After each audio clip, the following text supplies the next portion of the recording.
10절까지 말씀 봅니다. 나의 간절한 기대와 소망을 따라 아무 일에든지 부끄러워하지 아니하고 지금도 전과 같이 온전히 담대하여 살든지 죽든지 내 삶에서 그리스도가 존귀하게 되게 하려 하나니 이는 내가 사는 것이 그리스도니 죽는 것도 유익함이라.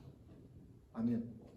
오늘 빌립보서 1장 20절부터 21절까지 말씀을 통해서 부활신앙이란 무엇인가? 라는 제목으로 말씀을 증거하겠습니다.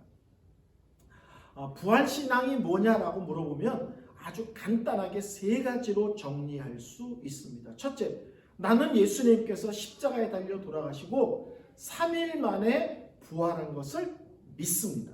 이게 첫 번째 부활신앙입니다. 예수님의 부활을 믿는 것입니다. 두 번째는 그 예수님이 하나님의 아들이시며 나의 구원자라고 믿는 모든 사람들은 마지막 날 부활할 것을 믿습니다. 이것이 두 번째 부활신앙입니다. 첫째는 예수의 부활을 믿습니다. 두 번째는 예수 그리스도 안에 있는 모든 성도의 부활을 믿습니다. 세 번째 부활신앙은요, 그렇기 때문에 예수를 믿는 모든 사람들은 이 땅에서 전혀 다른 모습으로 인생을 살아가게 됩니다. 이게 세 번째 부활신앙입니다. 부활신앙은 죽은 뒤에 대한 답일 뿐만 아니라 이 땅에 살아가는 모든 성도들에게 부활을 믿기 때문에 나는 다르게 삽니다를 설명하는 내용이기도 합니다. 저는 이 세상을 다르게 살아가는 원리의 대표적인 원리가 있다면 그것은 자유함이다라고 믿습니다. 예수를 믿으면요, 죄와 죽음과 마귀의 권세로부터 자유로워집니다. 믿습니까? 예수를 믿으면 죄로부터, 죽음으로부터, 마귀로부터 자유로워집니다. 또 예수를 믿으면요, 환경으로부터, 사람으로부터, 세상의 가치관으로부터 자유로워집니다. 저는 예수를 믿는 것은 마지막 날 나는 천국에 들어갑니다, 부활합니다를 믿는 것으로 끝나지 않고 그것을 믿기 때문에 이 땅에서 다른 모습으로 살아가는 것도 부활신앙의 핵심이라고 믿습니다. 오늘 빌립보서 1장을 통해서 예수를 믿으면 참된 자유함이 주어진다, 참된 자유로운 삶을 살게 된다는 세 가지 얘기를 전하려고 합니다. 첫째는 예수를 믿고 만나면 환경으로부터의 자유입니다. 사도 바울은 지금 감옥에 있습니다. 빌립보서는 흔히 옥중서신 이렇게 부르죠.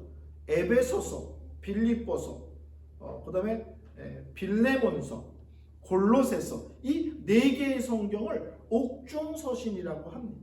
지금 바울은 감옥에 있고 빌립보 교회 성도들에게 감옥에서 편지를 쓴 것입니다. 바울이 큰 죄를 지어서 감옥에 간 것 아니죠. 오직 죄라면 예수를 누구보다도 열심히 그리고 분명하게 전한 것밖에 없습니다. 어떤 의미에서 사도 바울은 이 세상이 좁다고 여겨질 정도로 온 세상을 뛰어다니며 복음을 열정적으로 전한 사람입니다. 근데 지금 억울하게 감옥에 갇혀 있습니다.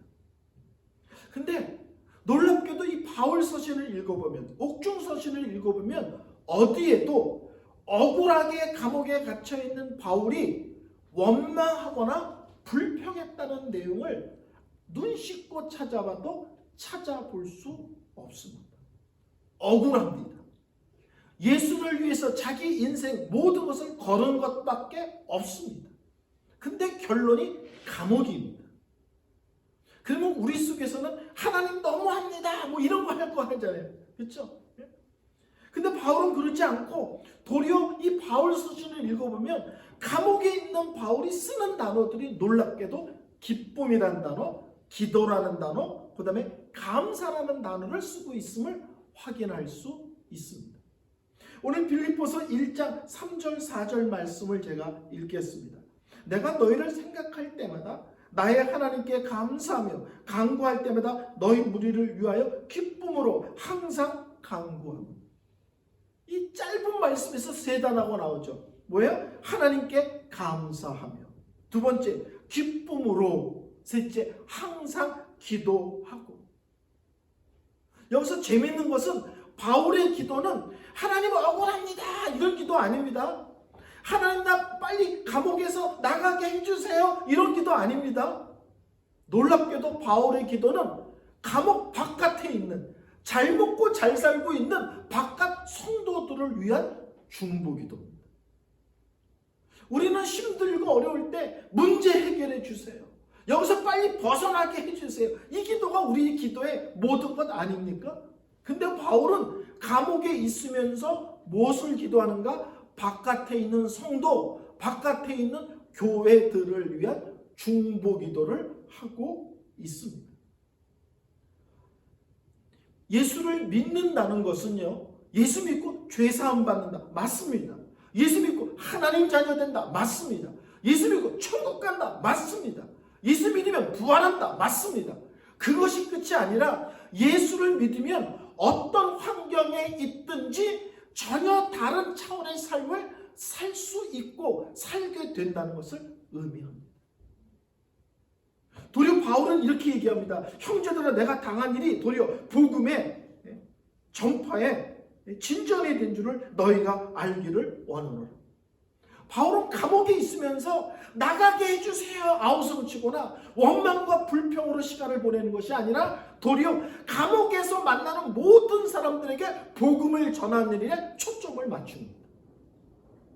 바울은 이렇게 말하지 않습니다. 나가게 해주시면 열심히 일할게요 이러지 않고 그냥 감옥에서 열심히 복음 전합니다. 우리 꼭 그러잖아요. 하나님 이번 일만 해결되면 이거 할게요, 이번 일만 해결되면 요거 헌금할게요. 뭐 이게 꼭 조건이 붙거든요. 이거를 옛날에 허정강식 기도라고 했는데, 허정강을 아시면 나이 많은 정도가 아니라 늙으신 건데 옛날에 허정강이라는 유명한 배우가 우리 어렸을 때는 허정강 흉내를 내는 게 아주 대단한 거였거든요. 그래서 인천항에 배 들어오면 다이아몬드 반지는 문제가 아니야, 뭐 이런 대사가 있었어요 옛날에. 이번 일만 잘 되면 하나님 이거 하겠습니다. 우리 이런 식이거든요. 근데 바울은 이번 일이 잘 되면 이거 하겠다가 아니라 그 잘 되면 하겠다는 것을 직감합니다. 어디서 감옥에 있을지라도, 억울할지라도, 원망과 불평을 할 수밖에 없는 자리일지라도 거기서 해버립니다. 그래서 바울은 이렇게 얘기하죠. 나는 복음의 대로가 열렸노라. 감옥에 갇히고 재판하는 과정을 통해서 도리어 복음을 전할 수 있는 길이 훨씬 넓고 다양하게 열렸다. 감옥에 갇혔기 때문에 재판하는 과정에서 왕도 만나고요, 귀족도 만나고요, 로마 시위대는 로마의 최고의 엘리트 젊은 군인들을 의미하거든요.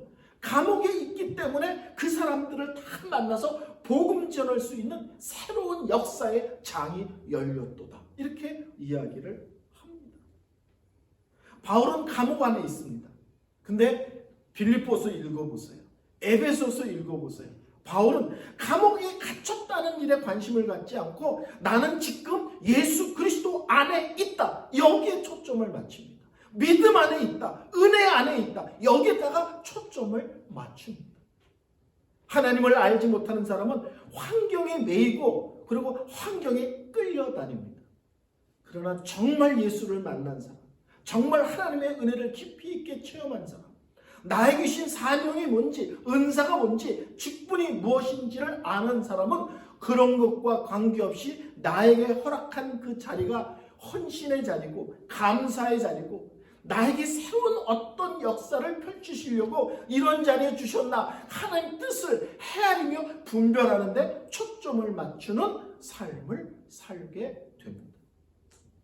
두 번째, 사도 바울은 정말 예수를 만난 사람은 사람으로부터 자유롭다는 거예요. 여러분, 사람이 함께하면 참 좋지만요, 없으면 더 좋을 때가 참 많죠. 어떤 선교사님한테 누가 그랬대잖아요. 지역에 한국 선교사님들이 많이 계시니까 외롭지 않고 같이 밥도 먹고 대화도 하고 짐도 나누고 그러니까 참 좋으시겠어요. 그랬더니 그 선교사님이 그랬대잖아요. 한 명도 없으면 더 좋죠. 그랬더라는 거예요. 사람이 함께하면 좋지만 그 함께하는 것은 항상 문제가 있고 갈등이 있습니다. 그래서 우리는 실제로는 사람으로부터 자유롭지 못합니다. 빌립보서 1장을 보면요, 바울이 감옥에 갇혔다 그랬더니 신난 사람들이 있습니다. 첫째는 바울을 시기 질투하는 사람들인 거예요. 그래서 바울이 감옥에 갇혔다니까 바울을 시기 질투해서 열심히 예수를 증거합니다. 근데 예수를 증거하는 이유가 뭐냐면 감옥에 있는 바울 속 뒤집으려고. 참 별 사람이 또 있죠.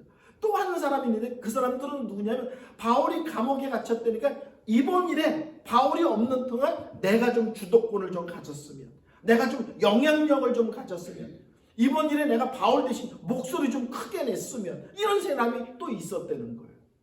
근데 그 얘기를 듣는 바울은 어떻게 반응하냐면 그 사람들의 동기는 좋은 것은 아니지만 그 사람들이 증거하는 내용을 가만히 들어봤더니 틀린 건 없어. 그들이 증거하는 예수, 복음의 내용이 다른 복음, 엉뚱한 복음, 틀린 복음을 증거하면 큰일 나지만 동기는 순수하지 않지만 복음의 내용은 정확하기 때문에 나 그런 거 시비 걸지 않고 하나님이 영광 받으신다면, 그런 걸 통해서 한 명이라도 더 예수를 믿는다면 나 그것으로 만족하고 감사하고, 그것 때문에 나 갈등하지 않을 거야, 나 속상하지 않을 거야, 나 속 부글부글 끓지 않을 거야, 이렇게 고백을 합니다. 갈라디아서를 보면요, 바울이 되게 단호한 것으로 알 수 있습니다.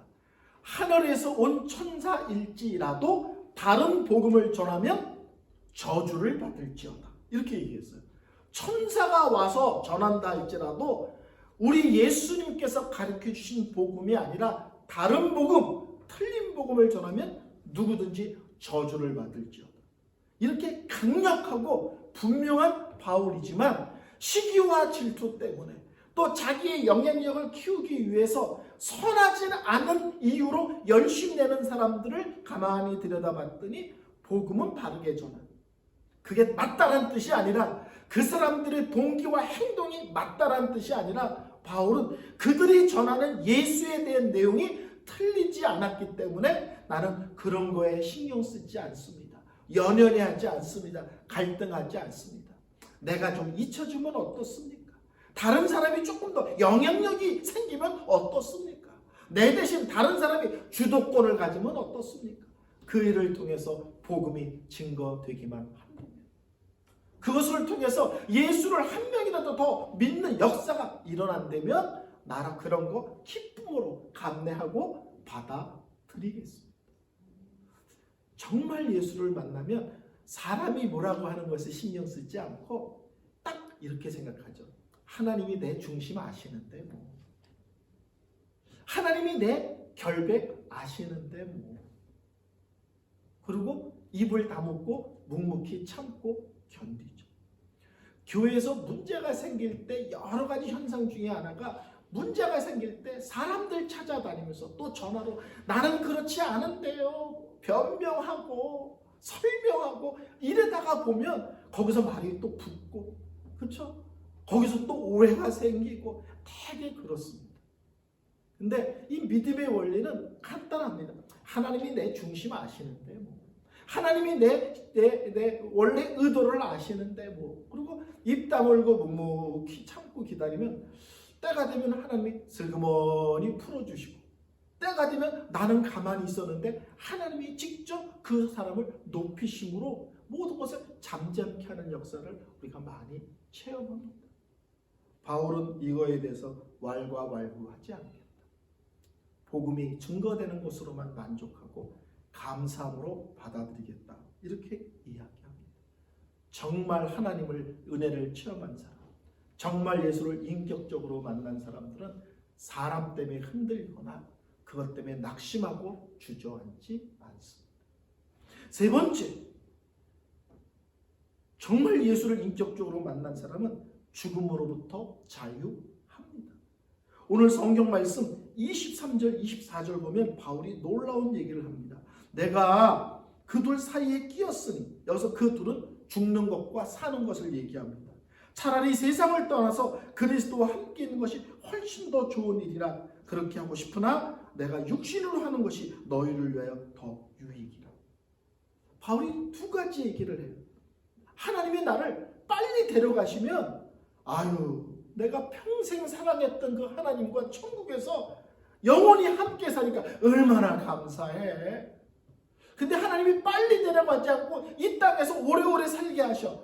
그러면 하나님을 위해서 하나라도 더 헌신하고 충성할 수 있으니 이것도 감사하지. 이런 사람을 이길 방법이 없습니다. 그래서 히브리서에 이런 말을 하잖아요. 이런 사람을 이길 수가 없다. 세상이 감당할 수 없다. 세상 사람들이 건넬 때 이런 거 있잖아요. 너 죽을래? 이런 사람들이 있잖아요. 너 죽을래? 근데 죽을래? 그러는데 죽는 게 하나도 안 무서운 사람들이 있잖아요. 죽으면 천국이 있는데 하나님과 영원히 사는데 이 땅에서 좀 더 살게 하시면 하루라도 더 하나님을 위해서 헌신하고 충성할 수 있는데 사느냐 죽느냐의 초점이 아니라 어떤 식으로 하나님이 나를 이끄시든지 나는 거기에 따라 반응하며 헌신하며 충성하며 살 건데 뭐. 저는 예수를 믿으면 천국 간다 믿습니다. 근데 예수 믿으면 부활한다 믿습니다. 그런데 예수를 믿는 건 다 죽은 다음에 문제냐? 저는 그렇게 말하지 않습니다. 그렇게 믿지 않습니다. 성경은 그것을 믿기 때문에 이 세상에서 다르게 산다라고 설명합니다. 예수 믿는 건 죽은 다음에만 쓸모 있는 것이 아니라 예수를 믿기 때문에 이 땅에서 다르게 산다는 거예요. 오늘 빌립보서 1장에서 바울은 정말 생명의 주, 부활의 주를 믿는 데면 사람들은 환경으로부터의 자유, 사람으로부터의 자유, 죽느냐 사는 것으로부터의 자유라는 전혀 다른 차원의 삶을 이 땅에서 살게 된다고 설명하고 있습니다. 부활신앙은 죽어서 천국만 가는 것이 아니라 이 땅에서 다른 원리로, 그래서 저는 예수를 믿는 것은 차원이 높은 삶으로의 초대다 이렇게 믿습니다. 예수를 믿는 것은 훨씬 차원이 높은 삶으로의 초대다. 저는 또 이렇게 고백합니다. 예수 믿는 것보다 이 세상에서 더 고상한 것은 없다. 감사합니다. 전혀 동의하지 않는 얼굴 표정에 진심으로 감사를 표합니다. 그리고 저는 예수를 믿는 것의 가장 첫 번째 특징이 자유함입니다. 세상 사람들이 중요하게 여기는 것, 세상 사람들이 두려워하는 것, 세상 딸이 눌려 사는 것, 예수를 만나면 그런 것들이 더 이상 나의 삶에 두려움이 되지 않고 문제가 되지 않습니다. 이 부활절을 맞이하여 우리 사랑의 교회 성도님들이 예수 그리스도 안에서 참된 자유를 맛보고 누리며 살아가는 귀한 성도님들이 되시기를